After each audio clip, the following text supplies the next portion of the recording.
Tukio la wabunge waliokamatwa la kushirikiana kwa siku 4 korokoroni baada ya kutoa matamshi ya uchochezi limeibua maswali mengi kuhusu tofauti za wanasiasa wakiwa mbele ya umma na mmoja wao wakiwa na matatizo ya pamoja. Je, kutokana na matukio ya hivi majuzi wanasiasa wanaweza kutumika kama chombo cha utangamano? Mwanahabari wetu Hussein Mohamed anatathmini.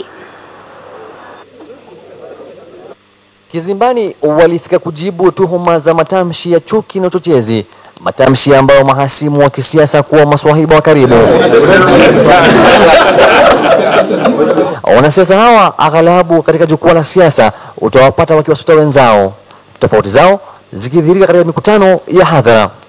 Lakini taswira ya umoja iliyoshuhudiwa katika mahakama kuu iliwacha wengi na maswali iwapo ni masaibu imewafanya kuwa masahibu au Wakenya hawajapata taswira nzima.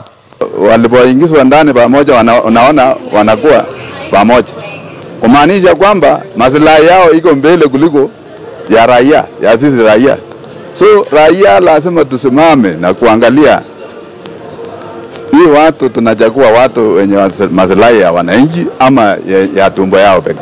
Au wangestahili wafungwe hata kama wananchi wa kawaida mwenye ameiba kuku, ameiba kondoo, wafungwe wiki 2 kwa rumande, wafunguliwa, kesi iendelee hivyo. Hiyo ni makosa sana kwa viongozi kama hao, wanaenda kuwatetea ati wafunguliwe. Wananchi wanaumia na watoto hao hawako. Kwa hivyo watu wenyewe raia ndio wanaumia, lakini ni mzuri kama vile wamekuja pamoja, ni vizuri kwa sababu kutapatikana suluhu.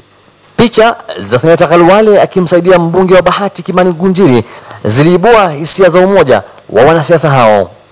Haya yakijiri, maoni tofauti yazidi kutolewa kuhusu wale wanaotoa matamshi ya chuki yanayokiuka sheria ya utangamano wa kitaifa ya mwaka 2018. Wale watu washikwe. Tabu ikitokea mama, ni wewe mama, mtoto na mfanyikazi ndio wanaumia.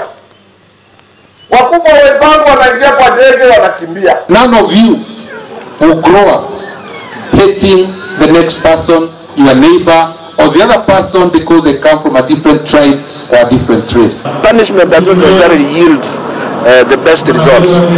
Mtu akitubu madhambi akuje kwa hii kanisa, naomba Mwenyezi Mungu asamehe na aseme hata rudia. As a Kenyan, I'm ready to forgive those fellows. Huku ndimi za uchochezi zikiwa ndio mada kuu katika ndimi za Wakenya, kauli mbiu ni suluhu mwafaka na ile ya haraka uchaguzi mkuu mwaka 2017 ukiwadia. Hussein Mohamed, KTN leo wikendi, Nairobi.